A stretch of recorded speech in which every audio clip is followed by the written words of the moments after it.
todos, contextualizando aqui, né, vocês sobre o canal, né, sobre o evento Ikigai em si. É um evento gratuito, não é de uma empresa específica, né, apesar de a gente ter bastante representantes da nossa empresa da Vale, mas sempre tem empresas de outras, representantes de outras empresas, e a gente sempre compartilha temas que são de interesse. Como é que surgiu? Quando a gente começou lá em 2020, com a questão dos dojos, os instrutores comentaram com a gente assim que eles estavam muito felizes de ser instrutor, de transformar, né, a vida das pessoas, igual o Flávio comenta aí, né, de motivar, né, Flávio, as pessoas. Então, foi muito nessa linha, e a gente meio que, né, foi até o Takahata falou assim, nossa, isso aí é a busca pelo Ikigai, sinal de que eles estão encontrando o Ikigai deles. Aí eu e a André, a gente ficou assim, Ikigai, vamos, né, quem sabe a gente faz alguma coisa, e ele sempre está provocando a gente também de estar, né, assim, ajudando a desenvolver, né, as pessoas como um todo. E essa é uma forma da gente disponibilizar um tempo livre nosso, né? Para fazer, de certa forma, um trabalho que é voluntário, que a gente acredita muito e que pode, né, contribuir aí para várias pessoas. Então, essa é a história de como surgiu. Então, maio de 2020, não é isso, Thiago? Exatamente. Tem tempo, hein? Olha que Muito coisa boa, né? tempo voa, né? O Vão tempo fazer voa, exatamente. 4 E anos já. isso aí. E, né, para quem não sabe, o Ikigai é essa junção, né, entre o que eu sou bom, o que o mundo precisa e o que eu posso ser remunerado por isso. Então, quando a gente junta tudo isso, a gente fala que a gente encontrou o nosso Ikigai. Então, tem até algumas gravações lá, se vocês forem no canal, que explica também, né, as iniciais, né, as gravações iniciais, a gente contextualiza isso, o que é o Ikigai, né, algumas ferramentas, tem até um checklist para, né, fazer essa busca aí pelo Ikigai, tá? Então, sejam muito bem-vindos, tá? E no tema de hoje, né, a gente vai falar sobre manutenção produtiva total e sempre fazendo puxando para esse lado humano, né? Assim, como que a gente fala de algo que é técnico, mas do ponto de vista humano também. Então, assim, dessa sinergia, né, entre a operação, manutenção e as demais áreas de apoio, como é que isso, né, pode ajudar a mudar uma mentalidade, promover autonomia, né, sinergia, sentimento de dono e melhoria contínua. E também como que o TPM está relacionado com o Lean, tá? Então, a gente trouxe aí esse tema para vocês. Deixa eu passar para outra. Vocês estão vendo minha tela, né? Só para Sim, confirmar. tá ok, Beth. O áudio também tá bom, tá? Ótimo, excelente. Obrigada, viu, Thiago, pelo Por nada. feedback. Então, vamos lá. Para começar, eu preciso contar para vocês um pouquinho assim de como que eu baseei esse material. Eu tive uma primeira experiência com TPM, né, na Santanense, que foi a primeira indústria que eu trabalhei por 7 anos. Lá a gente usava, né, vamos falar assim, os conceitos do WCM, então é um pouco diferente da experiência que eu tive depois. E nessa época, a gente tinha um grupo na UBQ que a gente chamava de Comitê Mineiro do TPM. Então, tinha a Santanense, tinha a Fiat, tinha a BB, tinha outras empresas, né, que dentro de Minas a gente fazia essa troca, tá? Então, foi esse o pouco que eu aprendi na época, mas depois eu vou até contextualizar, não foi dentro, vamos falar assim, não tinha todos os passos do TPM, todos os pilares, que é o que eu vou mostrar para vocês hoje, tá? Mas, basicamente, o que era feito? A gente olhava para o que estava quebrando mais, qual tipo de limpeza e inspeção podia contribuir para não quebrar tanto, e assim a gente ia adequando, né? O próprio operador ele abria a nota de PM no SAP, e aí né, o pessoal da manutenção tratava aquela nota, então assim, tinha muito, gerava muito essa questão da autonomia. Pequenos reparos também eles faziam, então troca de correiazinhas, né, pequenas correias, coisas pequenas realmente dentro do conceito, mas não com aquele passo a passo. Aí quando eu fui para a Nestlé, aí eu já tive acesso a esse passo a passo mesmo, né? Na Nestlé, inclusive, eu até coloquei aqui, não chamava TPM no sentido de manutenção produtiva total, chamava Total Performance Management, que faz mais sentido, tá? Então, tem várias coisas aqui que vocês vão ver que pode ter outras traduções, às vezes em outro lugar chama de outra coisa, mas a gente consegue convergir tudo. E na Nestlé, teve, né, a premiação do JIPM, que é um prêmio que nasceu na Toyota, né? Assim, então, toda a questão do TPM nasceu na Toyota, eu vou explicar um pouquinho daqui a pouco. E, obviamente, nessa empresa, né, que é a Nippon Denso, que é uma empresa do grupo Toyota, foi a primeira empresa que ganhou esse prêmio do JIPM, que é como se fosse, assim, a excelência em manutenção, tá? Então, é um prêmio que existe até hoje, se vocês procurarem e der um Google, vocês podem ver, e aí fica a dica aí para o Álvaro e para o Igor, tá? E, gente, para a gente já pensar em alguma coisa nesse sentido aí também. E, então, assim, esse foi vamos falar assim, a minha experiência, né? O André estaria com a gente também, mas ele teve um outro compromisso, ele ia compartilhar um pouco também da questão da Toyota. Pode ser que entre outros colegas no fórum, vocês vão ver que é bem troca mesmo, né? E possam contribuir. Quem aí mais tiver, né, experiência também, fique super à vontade, tá? Para compartilhar. Então, contextualizando, o que é, né, o TPM, a manutenção produtiva total, é um conjunto de estratégias, né, e procedimentos que visam garantir o pleno funcionamento das máquinas, né, de um processo produtivo, de forma que a produção não seja interrompida, que não hajam perdas pessoais, né, então acidentes, nenhuma perda também de qualidade para o produto. Então, esse é o contexto do que é o TPM. E como que ele surgiu, né? Eu contei um pouquinho para vocês, mas assim, lá no passado, né, não tão distante, começou-se a fazer a manutenção preventiva. Até então, isso em meados de 1951. Até então, era só manutenção corretiva. Estragou, consertei, né? E esse conceito da manutenção preventiva surgiu nos Estados Unidos, e quando ele foi levado para o Japão, né, os japoneses, no caso dessa empresa aí da Nippon Denso, eles tiveram a ideia de incrementar, né, assim, pegar aquele conceito de manutenção preventiva, mas como já tinha muito forte a questão do Lean, né, da pessoa pensar, né, lembra dessas frases do Lean, assim, os empregados não vêm para trabalhar, vêm para pensar. Então, como já tinha essa busca, acabou que eles foram aprimorando, né, esses trabalhos de manutenção preventiva e transformaram nesse conceito, né, do TPM, tá? Então, essa é a origem. E temos todos esses pilares aqui, tá?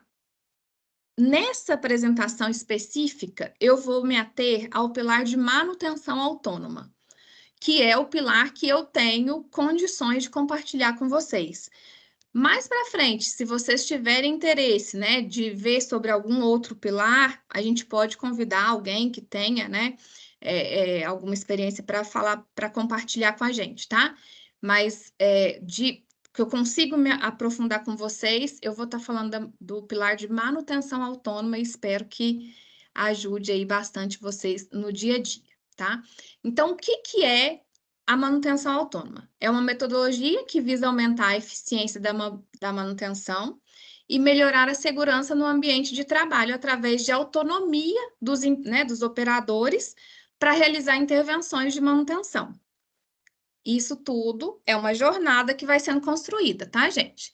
E o propósito, né, a principal finalidade é promover o sentimento de responsabilidade dos próprios operadores pelos equipamentos, né? e estimulando eles a realizar de forma voluntária e rotineira a limpeza, lubrificação, pequenos ajustes, né, necessários para a conservação desses equipamentos. Então, esse é o propósito. A gente tem os objetivos que são também pensando nessa questão da jornada. Então, um dos objetivos é prevenir a deterioração dos equipamentos através de uma correta operação, né, e de verificações diárias, conduzir o equipamento para o seu estado ideal através de restauração, né, de condições básicas e gerenciamento adequado, e também estabelecer a padronização necessária para manter. Então, se eu, no passo, né, no 2 ali, eu conseguir restaurar a condição básica, eu preciso manter aquela condição básica. Então, também, esses padrões visam, né, a manutenção dessas condições básicas ao longo do tempo.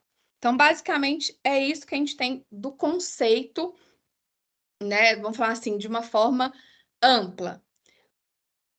Quando a gente vai aprofundar, normalmente, qual que é a situação entre operação e manutenção? Né, que a gente comenta. Antes de ter, né, essa vivência do TPM, a operação fala que a manutenção não faz bem o seu trabalho, né, que as máquinas quebram, ficam produzindo defeito, demora muito para fazer, né, os reparos. E a manutenção, em contrapartida, fala que os operadores não sabem operar, né, que não conseguem fazer o controle do processo, que estragam os equipamentos, que tem muitas falhas e que não tem tempo para fazer, né, todos os ajustes, os reparos, falta gente, tal. Então, normalmente é esse o cenário que existe né, em locais onde não tem essa vivência do TPM. O que a gente precisa? De uma mudança de atitude. Então, o TPM ele traz essa mudança de atitude, onde a operação começa a ter uma mentalidade, né, diferente daquela anterior. Tá? Então, anterior, eu opero, você conserta. Não pode ter essa mentalidade. E assumir a responsabilidade do equipamento, né, e do processo para evitar essa deterioração, tá? E já a manutenção, ela também precisa abandonar a ideia de que o trabalho, né, deles é simplesmente fazer um reparo e começar a aplicar técnicas de manutenção especializada, medir e restaurar a deterioração, para a gente realmente ter algo, né, equipamentos mais confiáveis. Elis, Oi? você fica calado mesmo, né? Então vamos lá. Acho que algo que a gente está fazendo aqui em Mariana, que a gente começou no início do mês passado, a gente está fazendo tipo um intercâmbio. O que é o intercâmbio? O operador está ficando lá o dia inteiro com a mecânica e o operador e o mecânico vai ficar o dia inteiro rodando com o equipamento. E aí o que a gente está fazendo? Pegando aquele pior equipamento e colocando um mecânico lá. Para ver o que o outro está passando. E A está dor melhorando do os outro. efeitos aqui, tá?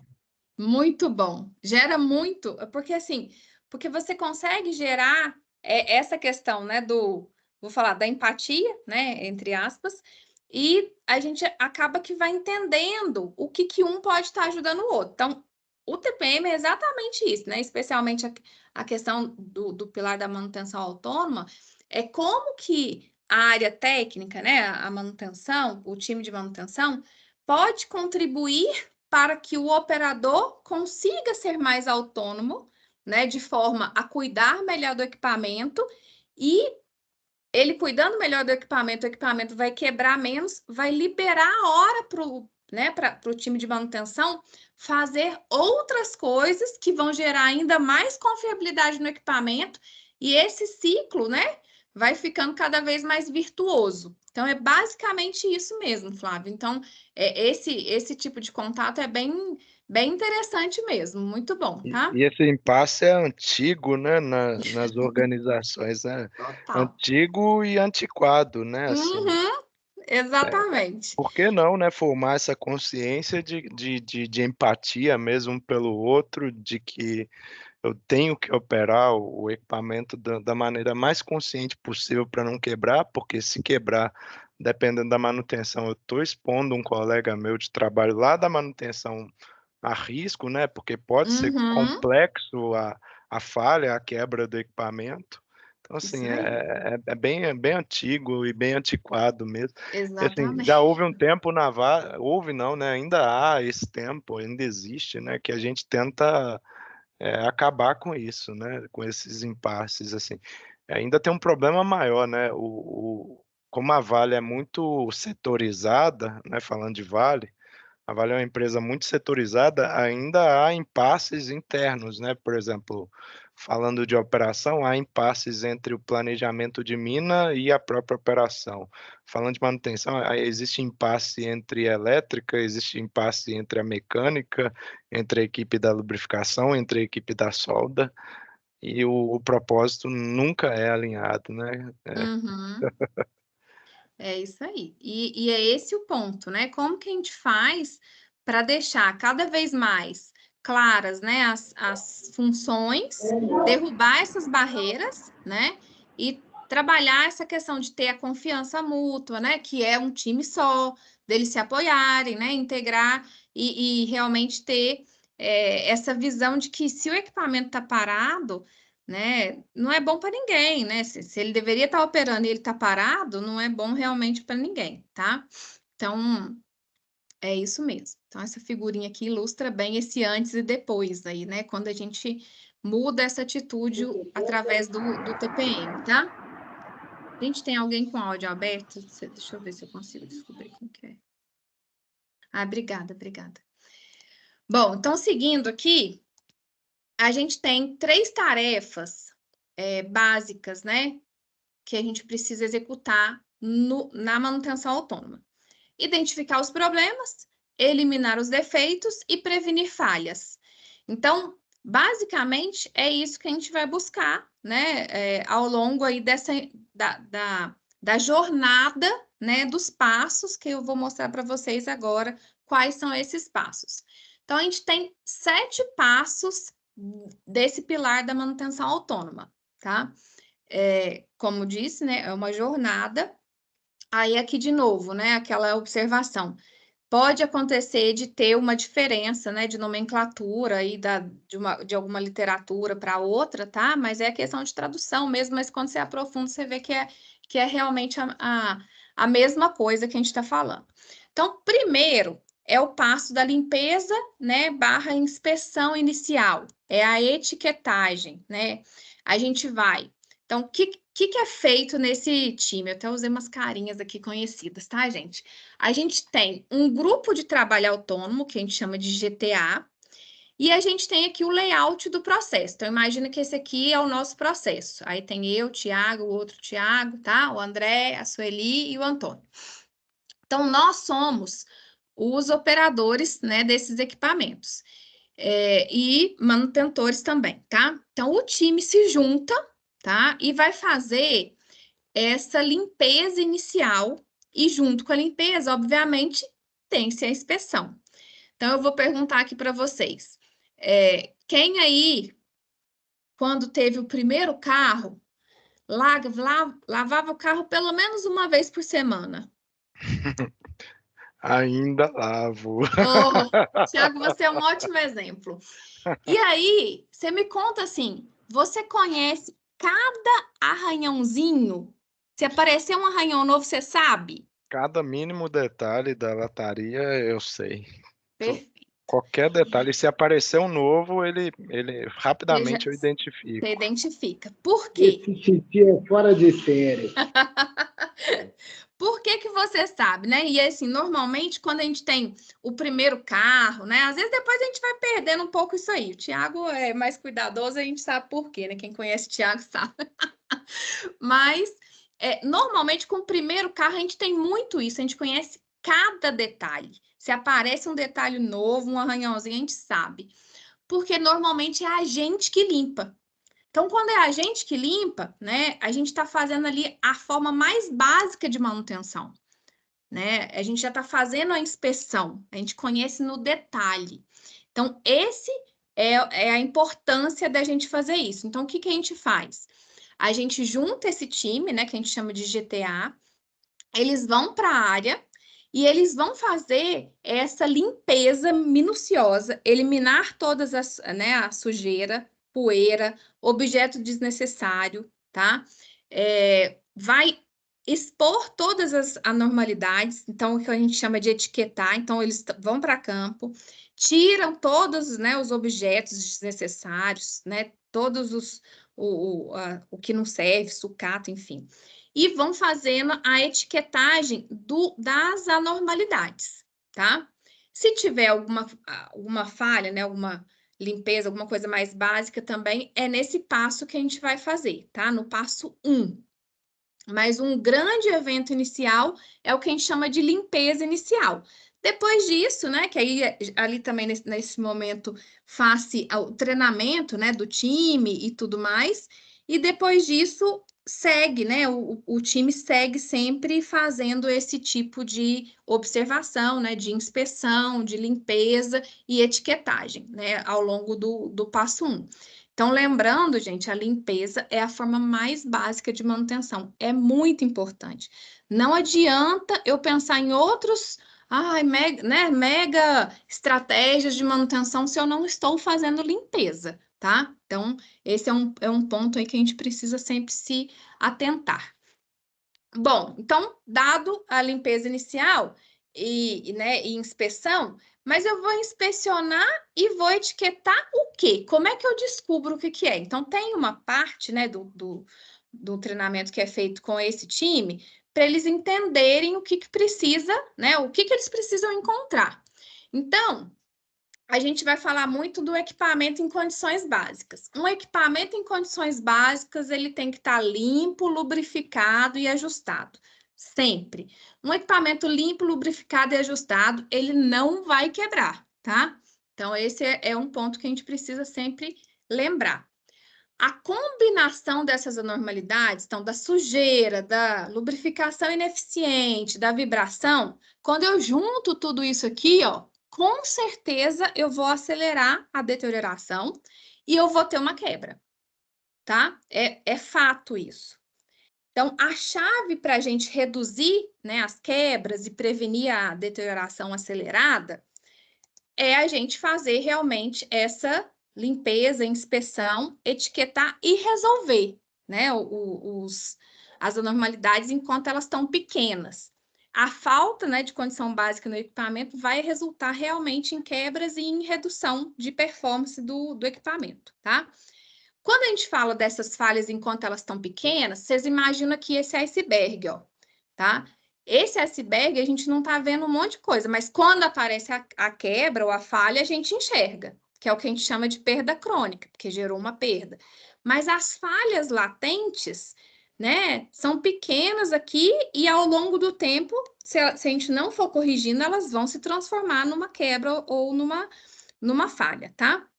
Então, essa prática, né, da gente ter essa limpeza completa e encontrar essas anormalidades que estão escondidas é muito importante. Essa limpeza é considerada uma inspeção, tá? Então, por isso que tem que limpar, porque é na limpeza que a gente vai conseguir fazer uma boa inspeção e, né, identificar o que precisa ser corrigido. Até aqui, tudo bem?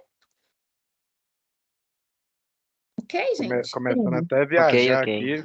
Começando a dúvida. viajar aqui, porque pensa só, né?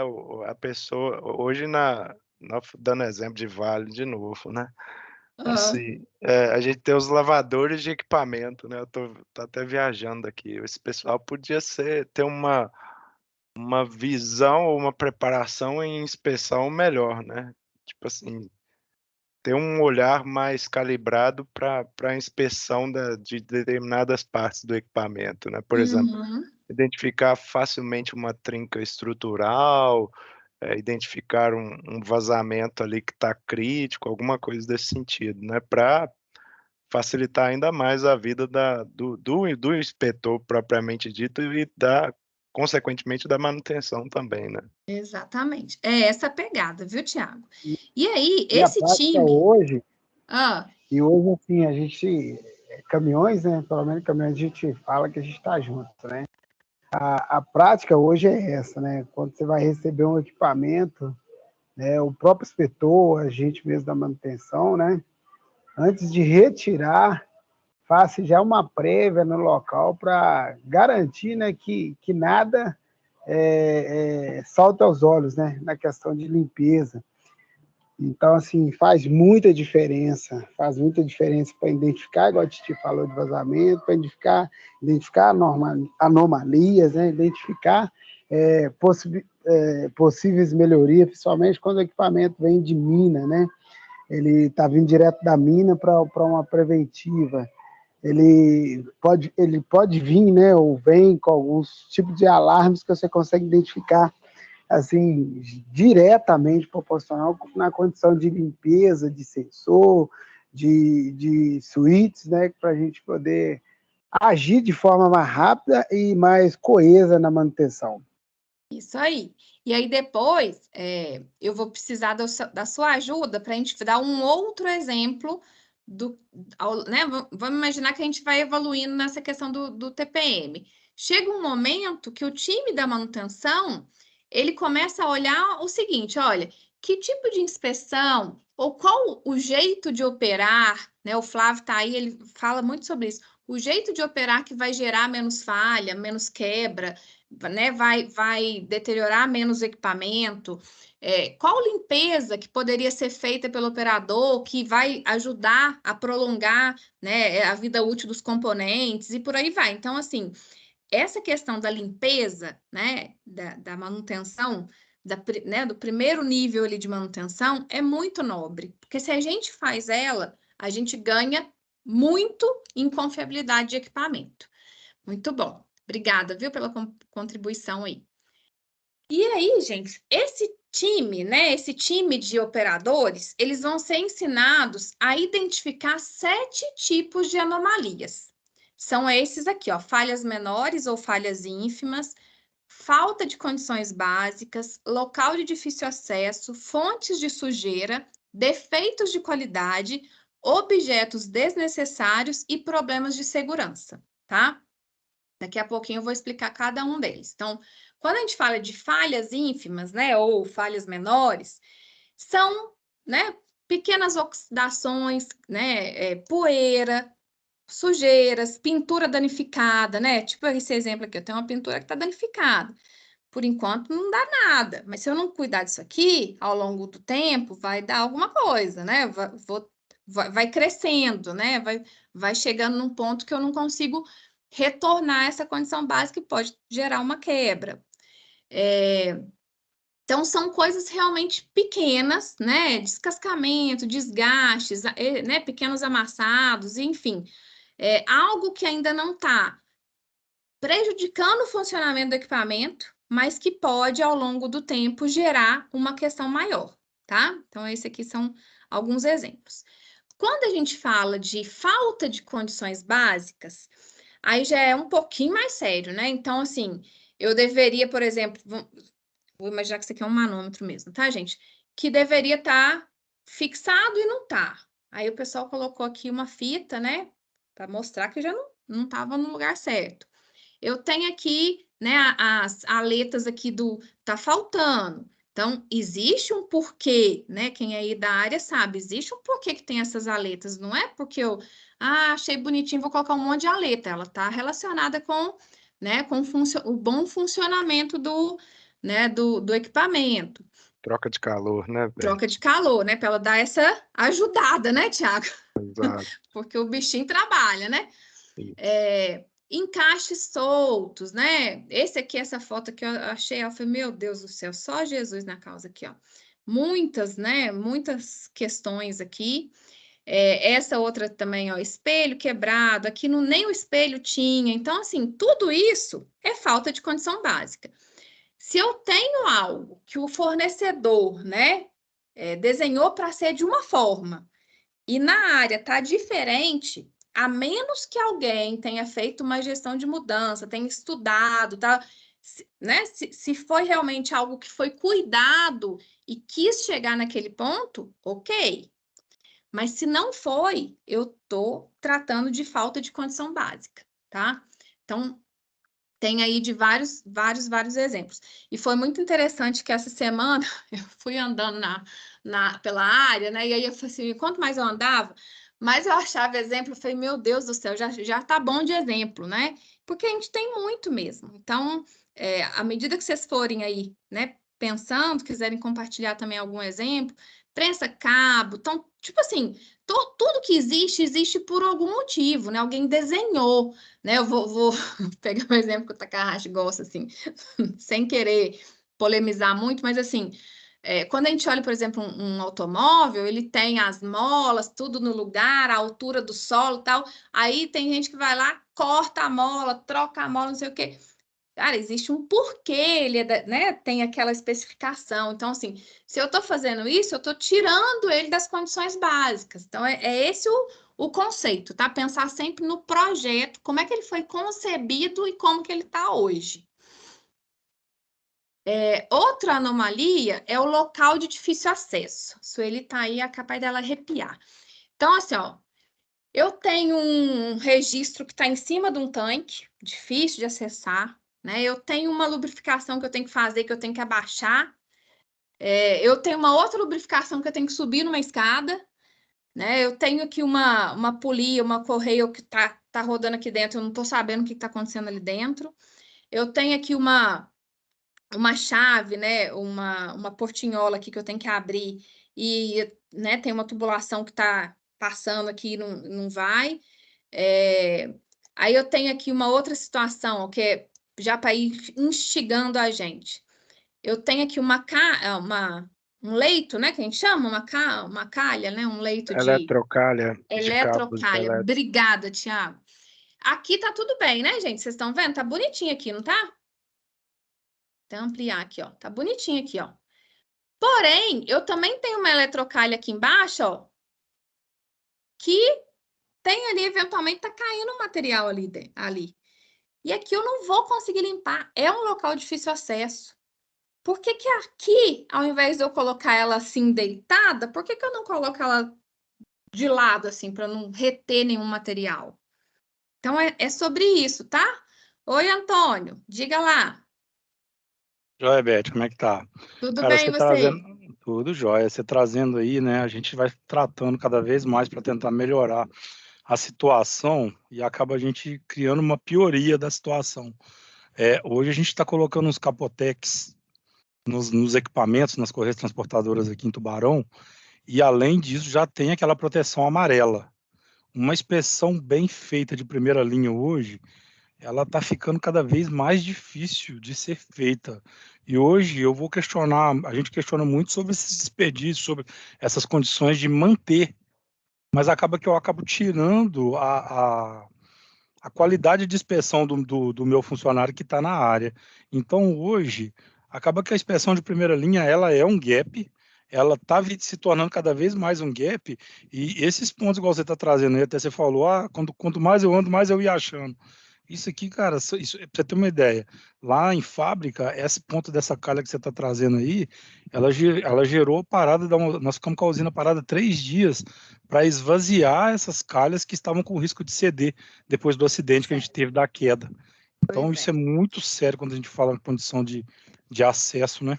Exatamente. Então, e gera vários riscos. Gera o risco em si, que está acumulando material, gera o risco na hora de eu limpar, né? Então, assim, tem várias questões. Então, assim, pegando esse ponto, Antônio, é muito importante, porque eventualmente a gente faz construções, layouts, a gente faz algumas montagens que dificultam, né? Tem esse local de difícil acesso para operação, para inspeção, para manutenção, para lubrificação, enfim, para tudo. Então, excesso de parafuso, né? Parafusos não padronizados que demandam várias ferramentas. Tudo isso a gente está falando de local de difícil acesso, né? E tem um outro ponto também, assim, até uma análise mais profunda, né, de todos esses problemas, né, Beth? Assim, por várias vezes, quando a gente sinalizava essas questões de condições básicas em treinamento, especialmente treinamento de dojo, assim, o que muitas pessoas traziam para a gente é algum problema relacionado à origem do projeto, né? Ou seja, uma falta de empatia também entre quem projeta e quem dá a manutenção de fato, né? Pois é. Por exemplo, aqui você vê, ó, em cima do tanque uma válvula. Será que quem projetou não pensou que aquele ponto ali necessitava de manutenção um dia? Uhum. Esse cenário aí da eletrocalha toda assoreada aí com minério, né? A mesma coisa. Será que um projetista, um engenheiro não pensou que existia a possibilidade de derramar material e acabar, né, ele sedimentando aí na eletrocalha, enfim, né? Então Isso tem aí. essa dor, existe essa dor também, né? E aí, Tiago, assim, quando a gente fala isso, a gente está falando sobre um dos pilares do TPM, que é o controle inicial. Tá? A gente não vai falar dele aqui hoje, mas assim, é muito importante e é muito legal porque ele gera esse cuidado, né? Ele gera, por exemplo, vou falar da experiência lá da Garoto, a gente conseguiu padronizar todos os parafusos da área. Todos os parafusos, eu usava uma única chave. Porque a gente consegue. Ah, dá para fazer isso em todo lugar? Não dá, gente, mas assim, onde puder, né, onde eu conseguir fazer a melhoria para deixar um local de mais fácil acesso, é importante, porque eu estou ganhando ali, né, eliminando risco, ganhando em produtividade e tudo mais, tá? Sueli, eu não Então, sei se tinha Sofia também na sua frente, viu, Sueli? Agora que eu vi, desculpa. pode Desculpa, falar, Sofia. Sofia. Imagina, pessoal, boa noite, viu? Boa noite.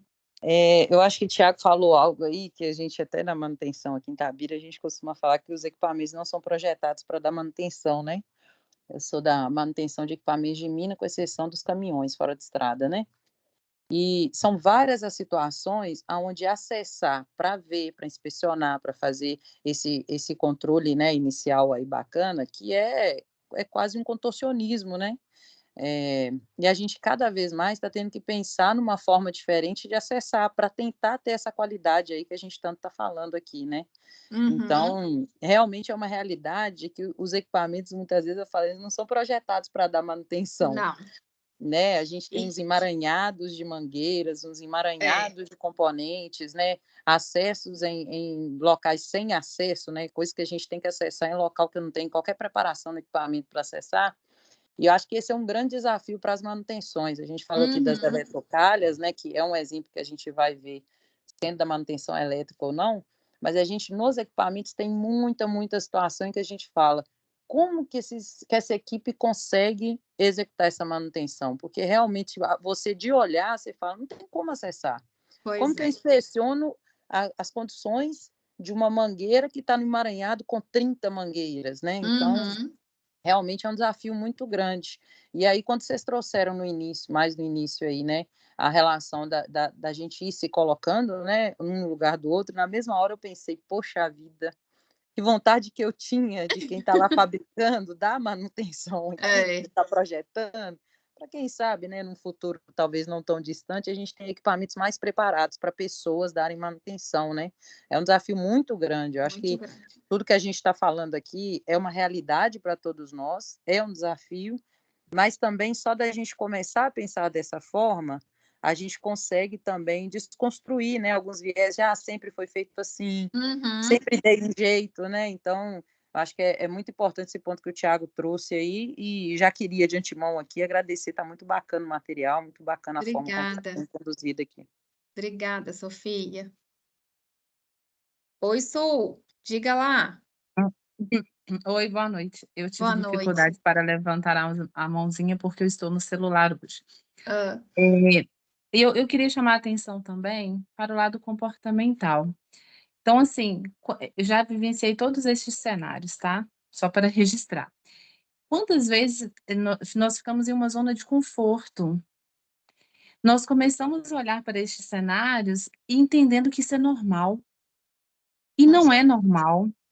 Nós acostumamos com isso. Não é normal uma eletrocalha cheia de minério, não é normal um parafuso que está solto e com a vibração ali, ele está trepidando. Não é normal. E aí, a minha preocupação maior é que quando nós acostumamos com o cenário e achamos que tudo isso é normal, quando menos esperamos, um evento acontece. Aí é o que você falou lá no início, nossa, nós olhamos só para a parte abaixo, né, do iceberg, quando acontece algo. Então, essa cultura, né, reativa, que em algum momento ela ainda existe, que nós precisamos trabalhar. e entender que isso não é normal. E se não é normal, eu preciso parar, preciso acionar, chamar ali cadeia de ajuda e preciso tratar o problema. Então, é muito interessante isso, porque também quando você trouxe lá da limpeza, eu fiquei pensando assim, isso é o básico. É o básico. Nós iniciamos com o básico. Então, Uhum. assim, você está falando, os colegas estão contribuindo, eu fiquei imaginando assim, nossa, você chega em uma oficina, eu não sou da área de manutenção, tá, colegas? Mas eu fiquei imaginando assim, você chega e aí você vê lá uma poça de óleo. Então, todo dia você vai lá e limpa, limpa, limpa. Tá, mas todo dia está gotejando, Mas a gente vai falar disso daqui a pouquinho, né? Su, Ah, porque aí já desculpa, não é. perdão, Não, perdão. imagina. Aí já não é esse tipo de limpeza que a gente quer. Mas é perfeito o seu ponto. Eu vou chegar nele, você vai me dar esse exemplo daqui a pouco, tá? Mas pegando esse gancho aí que você falou há pouco, da gente entender que não é normal, eu trouxe aqui para vocês uma provocação, tá? Relacionada à questão do nosso modelo mental, né? Que o pessoal fala mindset, né? Nosso modelo mental. Aí tem um exemplo aqui, gente, mas trocou tudo, né? O cenário trocou, agora a gente está dentro de um quarto, tô vendo um prédio. O que a Beth trouxe isso aqui? Gente, ar-condicionado. Qual que é o nosso modelo mental? Nosso modelo mental é um ar-condicionado de janela, né? Esse tipo de ar-condicionado de janela. Aí, quando a gente compra um ar-condicionado de split, o que a gente faz? A gente pendura a unidade condensadora lá em cima, na janela. Certo, isso. Não é assim que a gente faz? Normalmente, né? Normalmente, porque é o modelo mental, né? E aí, eu pergunto para vocês, como que a gente faz, né? Pensando do local de difícil acesso e da segurança, em qual você preferia dar uma manutenção? Nesse aqui, que eu vou precisar de andaime, vou precisar de um monte de coisa, ou nesses aqui? Cai de novo na condição do projeto, né? Exatamente, de eu Algumas pensar isso aí. algumas edificações, elas não são projetadas para ter esse espaço aí na parte superior para a unidade condensadora, né? Pois é, mas, por exemplo, E a aqui parte está de questão embaixo, ó. de tecnologia também, né? A gente falar aí de 10 anos atrás, a gente não tinha essa possibilidade de Exato. usar uma Né? única unidade condensadora para várias evaporadoras. Isso aí. E aí, gente, o que é importante da gente pensar? Toda vez, que é isso que o Álvaro trouxe, assim, se eu estou mudando a tecnologia, eu preciso pensar diferente, assim, né? Não necessariamente eu tenho que replicar da mesma forma, porque eventualmente eu vou criar um problema para manutenção, para operação, para inspeção e tudo mais, tá? Então, essa é a provocação aqui dessa questão do modelo mental. Daqui a pouco a gente vai falar mais de local de difícil acesso, que é um tema que dá muito pano para manga, tá? Vamos falar agora de um outro tipo de anomalia, que é o que eu falei com a Sueli, que é a fonte de sujeira. Então, assim, ó, eu tenho fuga de matéria-prima, produto, né, em excesso, embalagens ou utilidades, né, água condensada, enfim. Esse tipo de fuga, né, que é ali do processo, não é um vazamento, tá, gente? Aí, se for um vazamento é o quê? Falta de uma condição básica. O equipamento foi feito para não vazar. Se ele está vazando, é outra anomalia, falta de condição básica. Mas a fonte de sujeira é sabe aquele pozinho que vai ali? É do processo, ele realmente vai cair, ele vai depositar em algum lugar. Como que a gente faz, né, para eliminar essa fonte de sujeira, tá? Então, esse é um outro tipo de anomalia. Temos também defeito de qualidade. E aí, defeito de qualidade é defeito mesmo, tá? Eu trouxe aqui da indústria têxtil, mas qualquer tipo de anomalia que gere um produto com defeito para o meu cliente, ou para o processo seguinte, ou para o meu cliente final, tá? Então, defeito de qualidade. Temos os objetos desnecessários. Então, eu tenho objeto, tipo, eu troquei um painel e o painel antigo ficou lá, né? Troquei um componente, deixei lá. Tubulação, sucata, mangueira em excesso, né? Então, tudo isso eu estou falando de objeto desnecessário. Por que que... mas é tão, né, assim, simples e tal. Mas é aquilo que... Acho que foi até Sueli ou Sofia, não sei o que falou, assim. É tanta coisa, acho que foi Sofia. É tanta coisa que depois, para eu inspecionar, fica difícil. Então, a gente precisa olhar também, né, para isso. Problemas de segurança, né, também é um tipo de anomalia. Então, essas anomalias que podem causar um acidente ou prejudicar a saúde do executante. Então, cantos vivos, né, quinas vivas, falta de proteção, piso irregular, piso danificado, escorregadio, né, fios sem proteção, sem isolamento, escada, né, sem proteção. Tudo isso são problemas de segurança que podem, né, causar aí acidentes. Então, também são anomalias. E daí, gente, nessa etiquetagem que eu comecei a falar com vocês, a gente coloca 2 tipos de etiqueta. Tem as etiquetas azuis e as etiquetas vermelhas.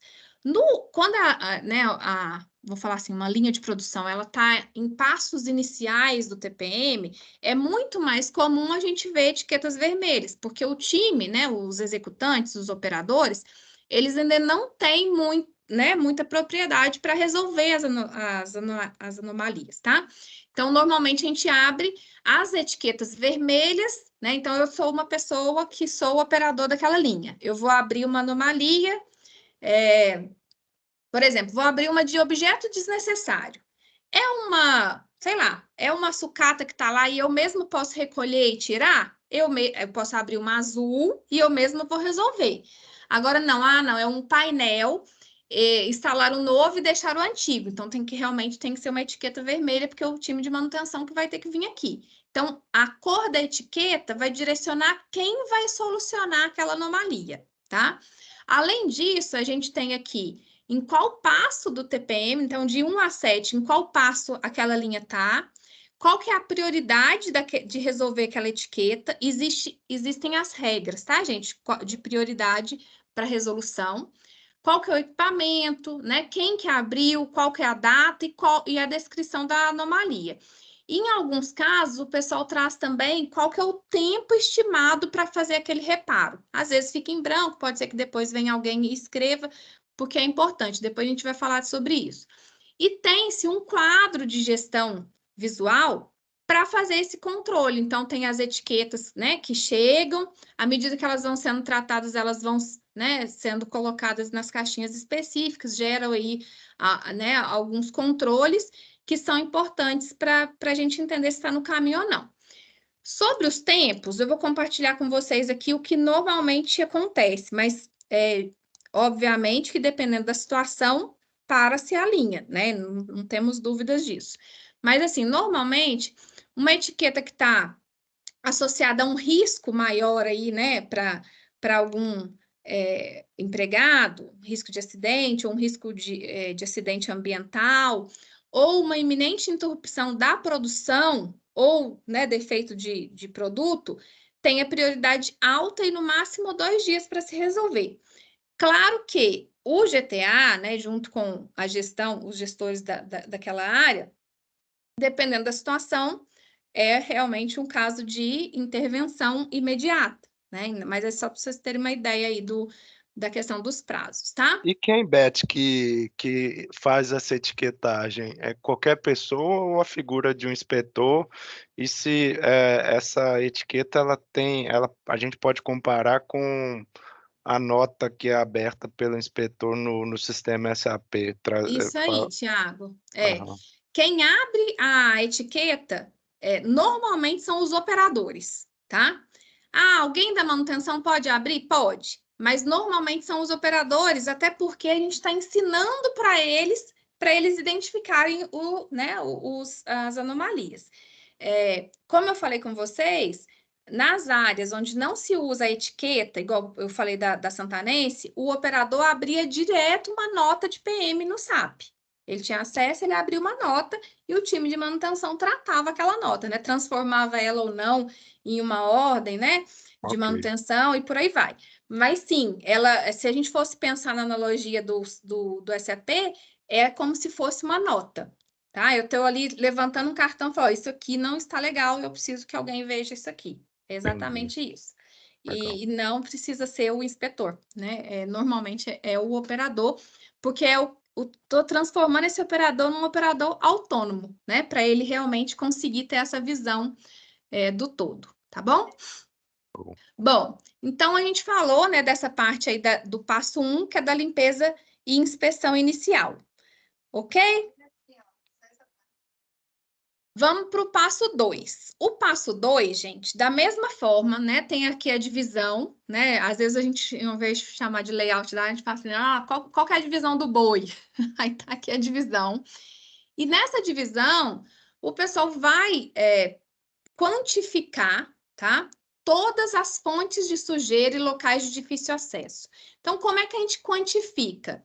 As fontes de sujeira, a gente vai recolher mesmo a sujeira que está sendo gerada. Então, quantas vezes forem necessárias, a gente vai recolhendo, vai entendendo quanto tempo eu demoro para recolher, tá?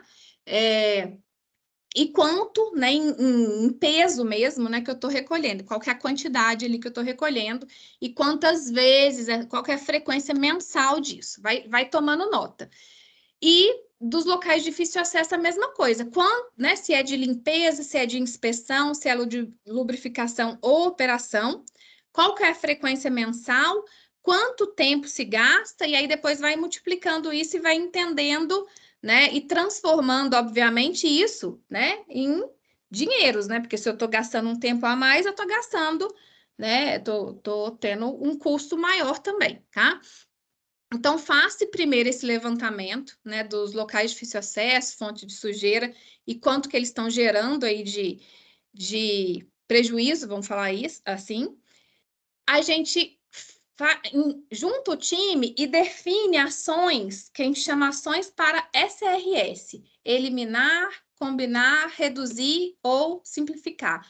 Então, às vezes eu não vou conseguir eliminar um local de difícil acesso ou uma fonte de sujeira, mas eu tenho que pelo menos reduzir, né? Ou eu posso, enquanto eu estiver limpando isso aqui, eu vou, né? Tem que fazer vou desmontar aqui, aí eu vou fazer essa e mais essa. Tô combinando, tá? Já me ajuda no tempo, tá? Então, esse tipo de análise o time faz e define quais as ações e implementa essas ações, tá?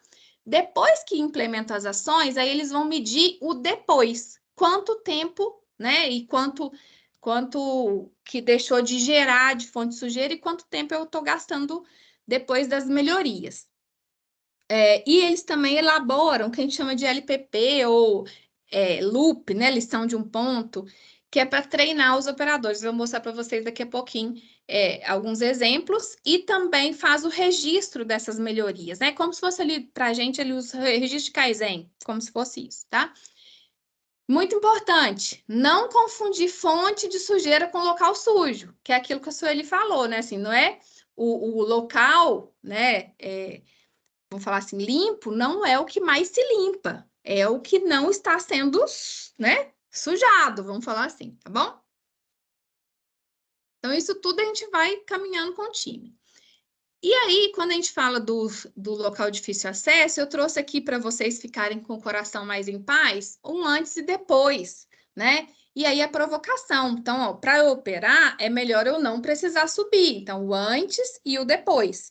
Fizeram uma engenhoca, mas conseguiram colocar aqui, ó, para o colega, né, fazer aí a comutação da chave, tá? Do registro. Para a gente fazer uma lubrificação, também é melhor eu não subir, né? Então, trago o ponto de lubrificação aqui para baixo, ó, que simples, que lindo. E também é melhor eu não precisar abaixar, né? Se eu tenho que abaixar, eu também tenho uma questão. Então, troca o bico graxeiro, troca para um outro lugar. Para eu inspecionar, é melhor eu não tocar. Então, quanto menos eu tiver que tocar, melhor para eu inspecionar, tá? Então, sempre pensando aí nesses exemplos aí de antes e depois. Tá dando para pegar direitinho aí, gente? Ok. Ok? Para a gente operar, é melhor eu não ficar me contorcendo, torcendo tronco, né? Então, por que não? Aí pensar no operador também, né? Então, aqui ele sempre tinha que ficar olhando, foi colocado um espelho que ele não precisa mais ficar torcendo o tronco aqui. E as lições, né, ponto a ponto, ou lição de um ponto, são simples mesmo, né? A gente tem alguns exemplos que a gente já usa, mas a ideia dela é ser o mais simples possível, de preferência desenhado à mão. Tem um porquê também, né, gente, da neurociência, porque que o desenhado à mão faz mais sentido, mas pode ser no computador, né? É melhor do que nada. Então, sempre, né, nesse caso aqui, como são casos de melhoria, né, o tipo de LPP de caso de melhoria tem o antes e o depois, para todo mundo ficar treinado e entender quais melhorias foram feitas, tá?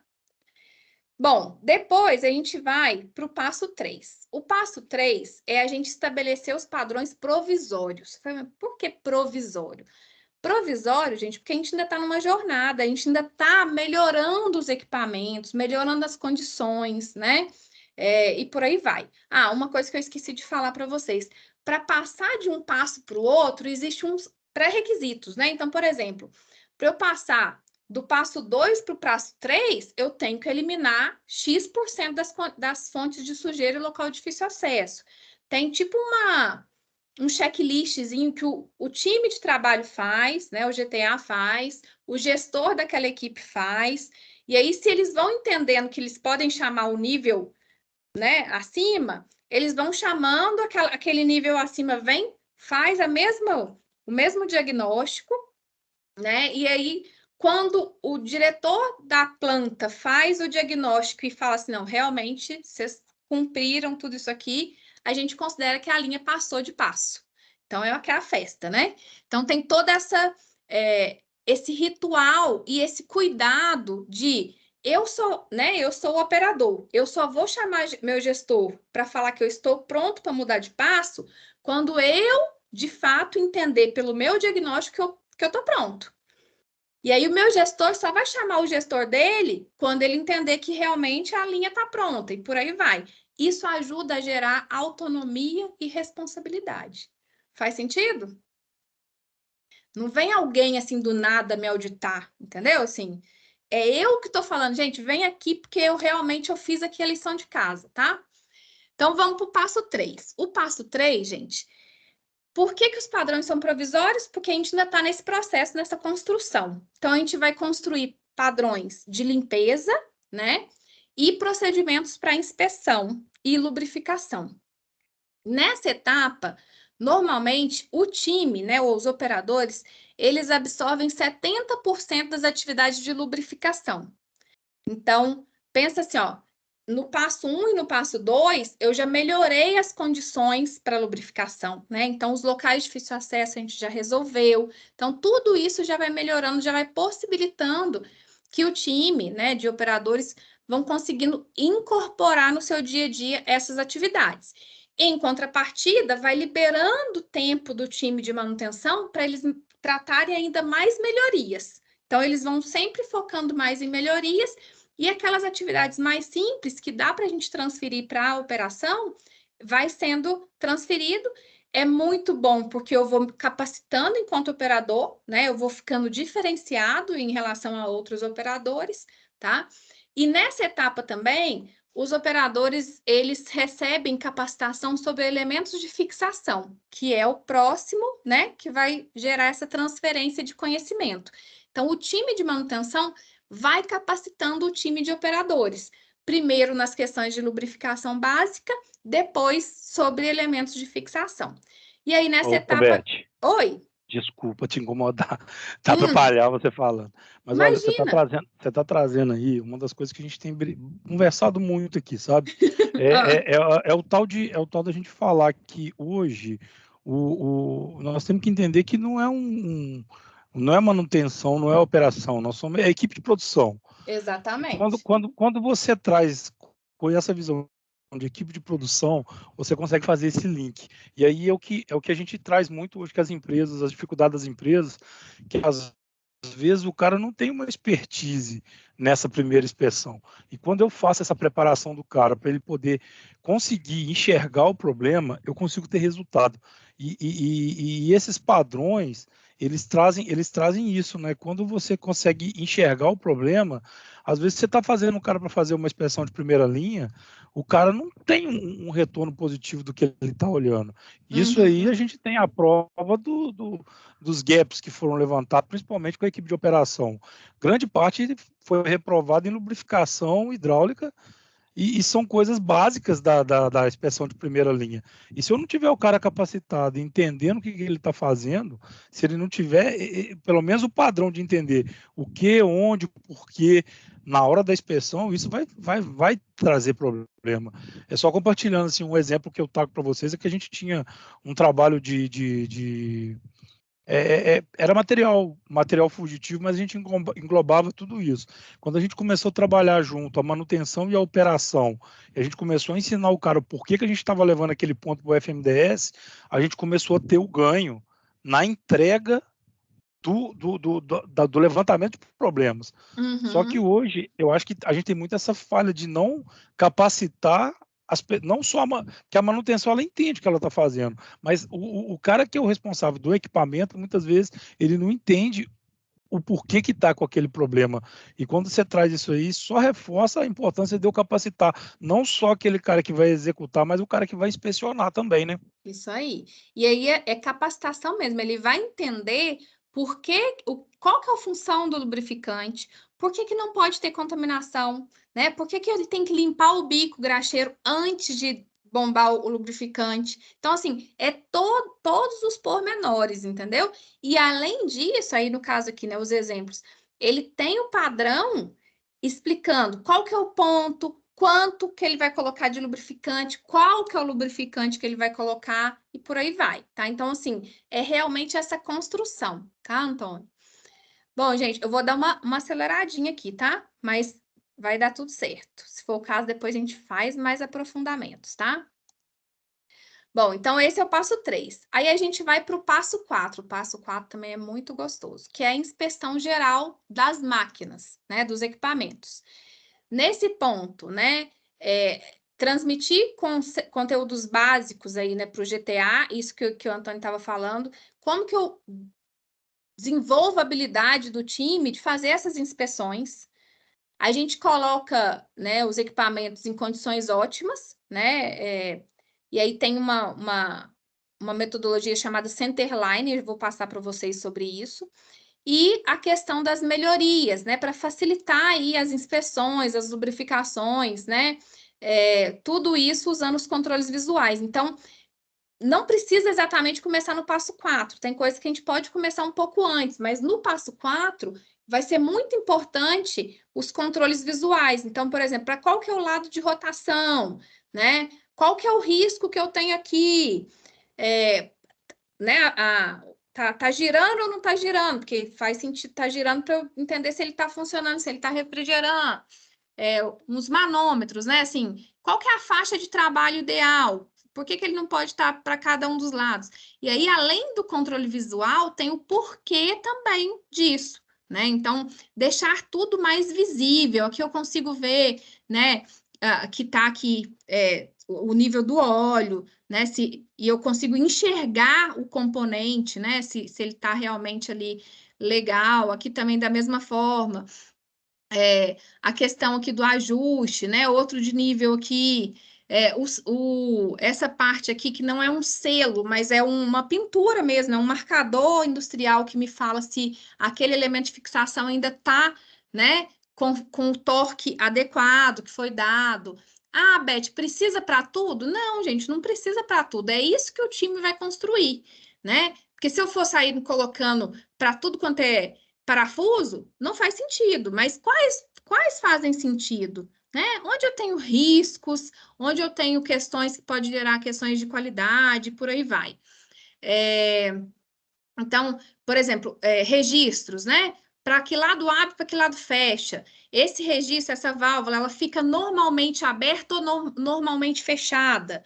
Então, isso tudo ajuda muito, né? Sentido de fluxo de tubulação, tudo isso a gente chama de controle visual, que ajuda muito nesse sentido.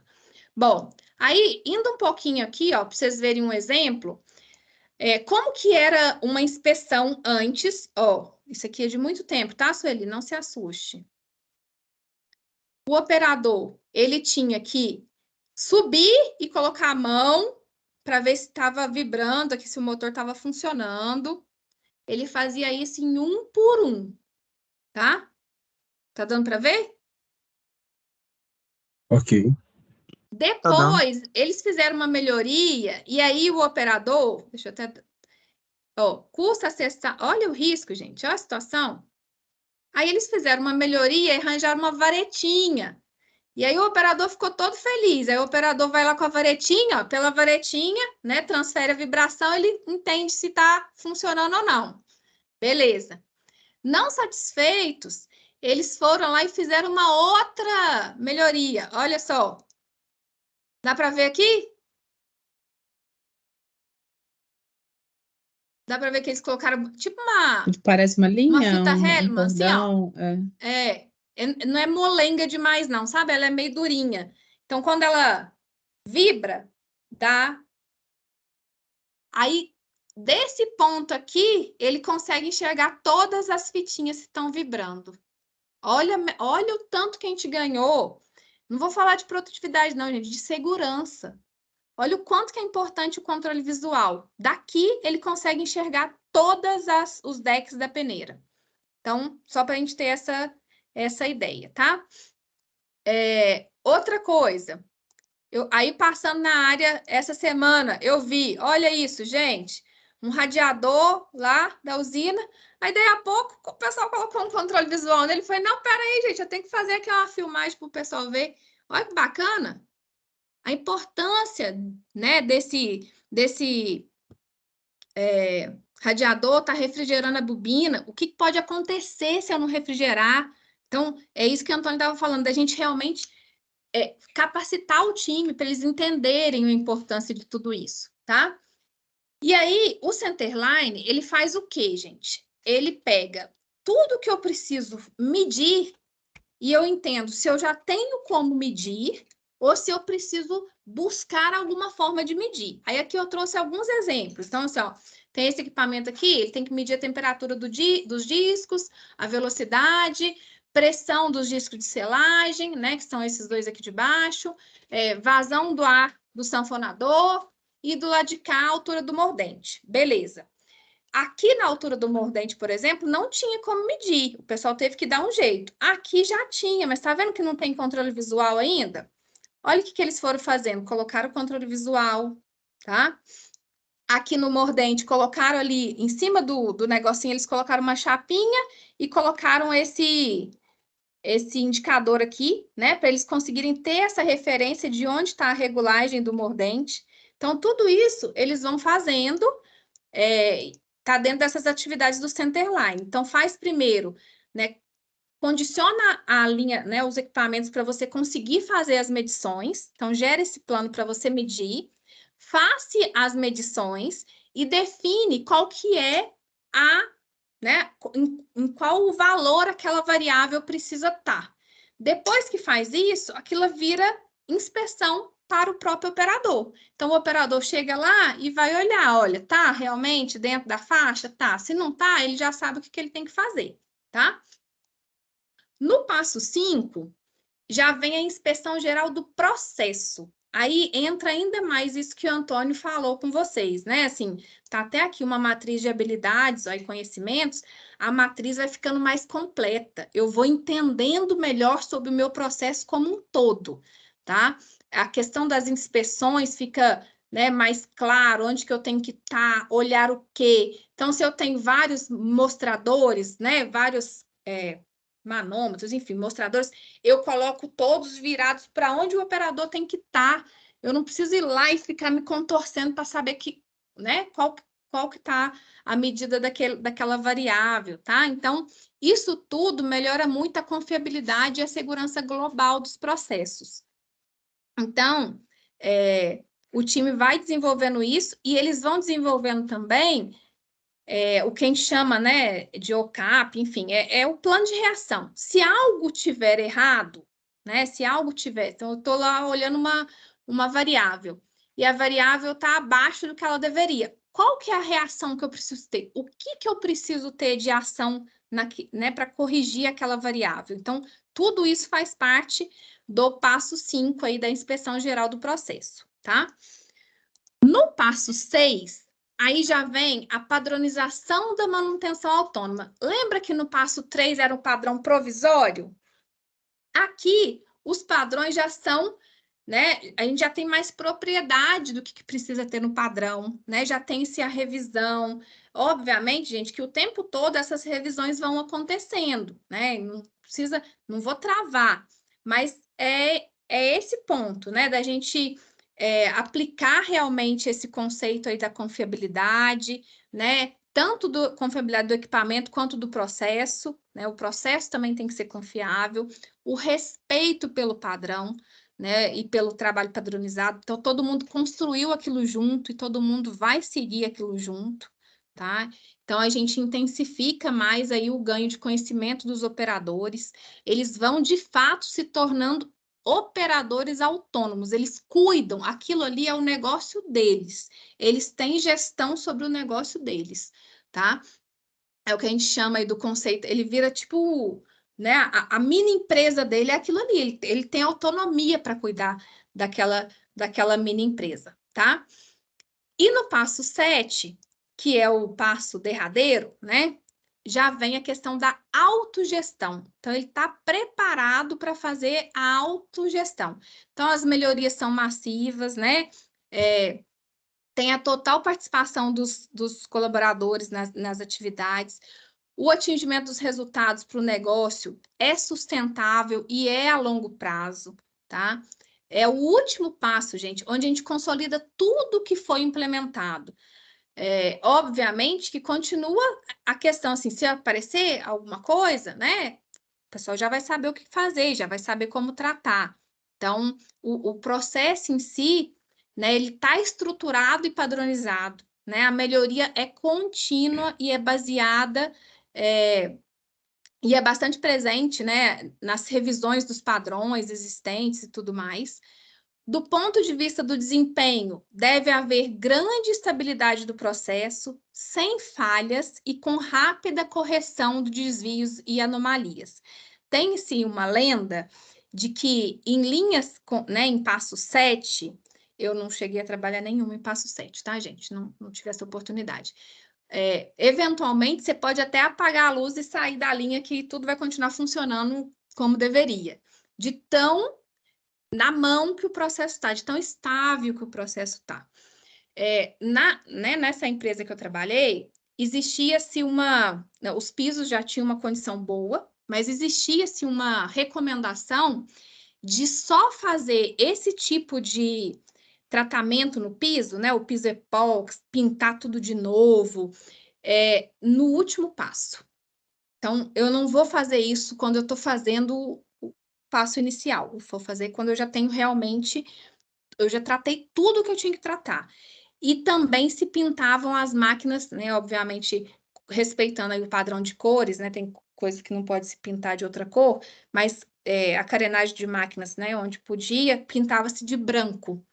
Então, era meio que vamos falar assim, uma identidade visual de uma linha em passo 7. Tinha esse piso perfeito, né? E perfeitamente, vamos falar assim, com a pintura perfeita e as máquinas né, todas branquinhas, assim, que aí você realmente tinha aquele aspecto da linha, né? A linha realmente está limpa, né, tudo está lubrificado, está ajustado, está tudo funcionando muito bem. E do ponto de vista aí da capacitação das equipes, os operadores são capazes de trabalhar com uma maior autonomia, né, em relação às áreas suportes. Então, eles têm conhecimento amplo para, inclusive, conectar melhor com essas áreas, né, porque eles sabem como é que os sistemas funcionam, como é que cada sistema, né, cada parte ali do equipamento funciona. E eles podem, eles mesmos, né, ser responsáveis por pequenas intervenções. Então, assim, normalmente, quanto, né, por exemplo, um Kanban de material, um Kanban de uma correia, de uma correiazinha de transmissão, tal, quanto que eu tenho que ter, né, de estoque mínimo, máximo, qual que é meu ponto de pedido, eu mesmo faço o ponto de pedido, quando precisa fazer a troca, eu mesmo faço. Então, tem todas essas questões que são trabalhadas ao longo do tempo para que o operador consiga ter essa condição, tá, gente? Não é assim, do nada, igual o Antônio falou, agora você que vai fazer. Não, não é assim. É uma construção do time, né, de todo o time junto, da área da operação com a manutenção e as demais áreas de suporte. E aí, por falar em áreas de suporte, eu trouxe aqui para vocês o que tem normalmente, né? Existe um quadro, né, de gestão que eu falei com vocês, do GTA, do Grupo de Trabalho Autônomo, e eles têm os indicadores próprios deles. Então, assim, por exemplo, um indicador que a gente tem relacionado à segurança é o índice de pequenas paradas. Beth, mas indicador de segurança? É, de segurança, porque toda vez que eu tenho uma pequena parada, eu preciso de alguém fazer uma intervenção naquele equipamento. Na hora que eu faço uma intervenção, eu posso ter um evento indesejado. Então, quanto menos pequenas paradas eu tiver, mais seguro eu vou estar com relação ao meu processo, tá? Então, tem toda essa questão. Esse aqui é um exemplo de uma linha em passo 2, né? Porque ele vai sofrendo pequenas alterações, mas é muito legal porque o time consegue se apresentar. Então, tem as fotos, né, dos integrantes, o layout do processo, a matriz de responsabilidades, né? A historinha de qual que é os 7 passos, né? Tem toda uma, vamos falar assim, uma lógica dessa construção. E aí, conforme eu falei para vocês, ó, tá vendo? Ó, tem aí o time faz, né, as reuniões deles, tem as atas de reuniões, o que eles precisam cumprir naquele passo, as auditorias que eles estão fazendo, né, para ver se eles estão evoluindo, o plano de ação e o percentual de execução dessas ações, e por aí vai, tá? Então, realmente, a gente vai ensinando sobre essa autonomia, sobre essa autogestão. E tem alguns pontos que eles permeiam, né? Assim, estão conectados com alguns outros pilares do TPM, mas eles permeiam todos. Então, por exemplo, a lição de um ponto, né? Ou a lição ponto a ponto, LPP e tal. Ele está relacionado ao pilar de educação e treinamento, mas ele, né, está ali com base para ajudar o grupo de trabalho autônomo, né, o time da manutenção e tudo mais. A matriz de habilidades é a mesma coisa, está relacionado ao pilar de educação e treinamento, mas é para suportar, né, o GTA. A gente tem vamos falar assim, uma lógica que chama If Thou Do. É um quadro, né, que a gente tem algumas tarefas, a previsão de quanto que eu preciso de tempo para resolver essas tarefas, de forma que, se eu tiver uma parada do equipamento, uma parada, né, enquanto o mecânico está atuando, eu, enquanto operador, eu posso fazer o quê? Né? Algumas não são atividades que estão dentro daqueles padrões, tá, gente? O que está dentro do padrão tem a frequência, né? Que dia que eu tenho que fazer, quantas vezes, por aí vai. Mas são coisas do tipo assim, olha, eu tenho algumas etiquetas que eu consigo resolver. Então, tem umas etiquetas de furo que eu vou tampar com massa plástica, eu tenho algumas coisas que eu preciso ajustar, e aí eu vou colocando ali quanto tempo que eu estimo que eu preciso para resolver. Quando eu tenho uma parada... Uma preparação, né? Exatamente, uma preparação. Eu já tenho ali meu Kaizen Shop com os materiais, né? Que fica normalmente na área mesmo, num armáriozinho arrumadinho. E aí, quando o equipamento para, o pessoal do time de manutenção já dá a previsão, e pela previsão eu olho na lista e falo assim, ops, dá para resolver essa. Todo mundo já sabe o que fazer, tá? Então, assim, é muito legal. Porque se quebrar, né, que assim, se quebrar minha programação, o que eu vou fazer? Eu tenho ali um plano B que é produtivo também. As análises de falha, né? No caso, em linhas com TPM, a gente aplicava né, falhas que gerem paradas acima de 10 minutos, gera-se uma análise de falha. Além disso, depois dessa análise de falha, a gente preenchia uma matriz chamada matriz X. Essa matriz, se você realmente tratar, analisar e chegar na causa e tratar direitinho, essa matriz ela vai virando um X realmente. Se você não chegou na causa ou não fez uma ação realmente, ela vai repetir aquela falha. Aí o X, ao invés de ficar certinho, vai ficar tipo um dentinho assim. É muito visual, é muito legal, gente. É muito claro se a gente, enquanto time, né, o time técnico de manutenção, está realmente analisando as falhas e tratando as falhas de uma forma bastante eficaz. Essas duas ferramentas, por exemplo, fazem parte do pilar de manutenção preventiva, tá? Tem SMED, tem DMAIC, né? Árvore de perdas, 5S, fazem parte aí do pilar de melhorias, né? Eu já esqueci o nome, gente. Melhoria específica, tá? E por aí vai, tem várias questões realmente. E para a gente finalizar, eu queria mostrar para vocês essa lógica aqui, que eu gosto demais, para vocês terem uma dimensão do que o TPM pode trazer, tá? Então, embaixo aqui tem os passos, né, da manutenção autônoma, a autonomia que a gente vai gerando na operação e as 4 fases da quebra zero, tá? Então, quando eu estou ali, ó, no passo 1, 2 e 3, eu vou ter um aumento do meu MTBF, tá? Então, meu MTBF vai aumentando e eu vou estar mais apto a discernir entre o normal e o anormal, eu enquanto operador, tá?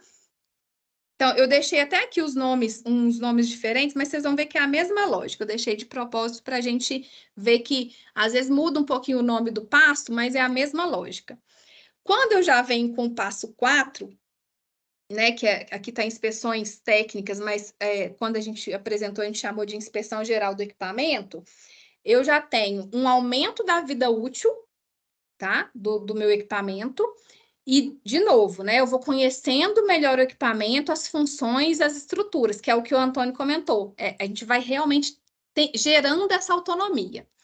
Quando eu venho aqui para o passo 5, né, que no nosso lá seria a inspeção geral do processo, eu já vou correlacionando aqui com manutenções preventivas, né, e juntando com o passo 6, né, da questão do controle aí, da padronização da manutenção autônoma, eu vou ainda conhecendo melhor a relação entre os ajustes que eu estou fazendo no processo e a qualidade do meu produto. Então, é o controle de processo em si. E, por fim, eu tenho a questão da autogestão ou da gestão autônoma, que me gera um monitoramento de condições. Aqui eu não preciso mais ficar pensando, o equipamento está quebrando. Não, aqui eu já estou monitorando, né? E é outro patamar de manutenção, tá?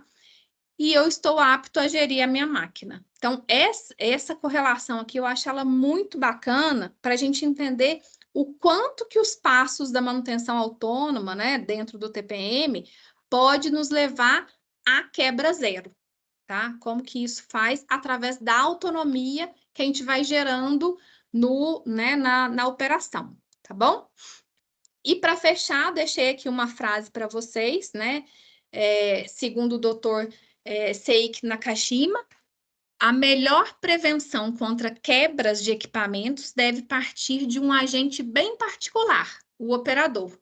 Daí a famosa frase, da minha máquina cuido eu. É uma frase que, se vocês pesquisarem sobre TPM, vocês vão ver muito essa frase, tá?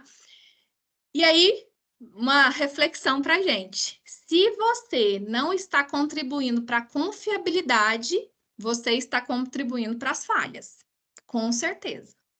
O TPM pode ser a base para o Lean, tá, gente? Então, assim, se a gente tem dentro do TPM, né, esse cuidado com o M de máquina, né, esse fortalecimento do M de mão de obra, do método, né, e tudo mais, o quanto que isso não pode ser bom para a gente ter uma boa base ali, né, para o Lean. Então, é só uma reflexão aí que eu fui fazendo ao longo da construção desse material. Passei aí uns minutinhos, espero que vocês tenham gostado e espero que vocês ainda possam ficar com a gente para a gente tirar a nossa foto oficial. Vocês estão aí ainda? Sim. Opa! Sim. Estamos aqui. Opa! Estamos sim. Foi bom, Sabendo. gente? Só antes da gente finalizar, Isso. Elisa, não sei se você já está caminhando para as palavras finais, né? Ah, No início da sua apresentação, você começou a fazer a menção à nossa área, né, de combustíveis, a gerência de combustíveis. A gente já está rodando a inspeção autônoma aqui no posto Periquito, em Itabira. muito bom. Quando a gente startou essa inspeção autônoma, né, que é o TPM, mas a gente chama de inspeção autônoma, eu vejo que a gente teve um salto muito grande, principalmente na questão de comunicação, sabe? O posto ele roda 24 horas por dia, né? 365 dias por ano, a gente não para a instalação. E o que acontece? A questão de satisfação dos operadores, sabe? De resolver os problemas, de ter tratativa, né? O que eu vou falar é com muito cuidado, mas às vezes você tem aquele colega noturno que o cara tem e-mail, mas ele não recebe nenhum e-mail, né? E às vezes ele relata um problema e ele não tem solução. E muitas das vezes ele vai na insistência, ele vai tentando resolver o problema, tentando, e não consegue, ele não tem solução dele, né? Chega uma hora que a pessoa desiste, né? E a inspeção autônoma, ela fez a nossa instalação saltar de patamar, sabe? Em questão de vazamentos, de identificar algum problema, algo relacionado à questão também de layout, né? SPDA, toda a parte, assim, da inspeção que o operador faz, identifica algo, ele vai lá e registra através de uma notinha, né? E a gente usa essa ferramenta do Teams que chama Task Manager. E essa ferramenta, ela dispara um e-mail e uma ação no Teams, tanto para o operador que abriu aquela ação, e ele tem todo o acompanhamento daquela ação até a resolução daquilo que ele relatou, né? E a gente sempre fala que não tem coisa simples, né? Desde um mictório que está entupido, às vezes uma falta de um sabão, a falta de um desengraxante para ele fazer uma limpeza na pista, a questão de vazamento, né? O Paulinho está aí também até com a mão levantada, daqui a pouco eu vou te passar a palavra, tá, Paulinho? Mas tem um requisito da PNR 201 que a gente não pode realizar abastecimento com vazamento, né? O item 7, a reincidência do vazamento dentro do posto, o equipamento, pela condição, ele é bloqueado de fazer o complemento, né? Eu acho que isso é muito bacana, cara. Eu acho que quando a Vale começar a levar isso para outras áreas, a gente vai virar mais um patamar, né? Que a gente tem passado por essa transformação, cada dia melhor, né? Mas a inspeção autônoma, o TPM, eu acho que ele tem muita relação com o Lean e é algo que, se aderir, cara, vai ser Não sucesso tem mesmo, erro, tá? né, Não gente? tem erro, não. É É isso que muito a bom Alfred mesmo. está falando, assim, o tanto que a gente aprofunda nas coisas, a gente começa a entender melhor as coisas. Então, por exemplo, né, vou dar alguns exemplos que eu fui lembrando aqui. O pessoal vai entendendo que tem cor as tubulações, por que tem cor, sabe assim, que existe uma norma. Aí eu vou atrás, e é um conhecimento que o time vai adquirindo, que é muito legal, assim, realmente é muito legal, muito gratificante. E assim, tem alguns exemplos, depois eu queria até compartilhar com vocês, que não tem como, assim, o operador, ele realmente ele vai ficando com uma autonomia que dá gosto de ver, sabe? Assim, é muito gostoso de ver mesmo.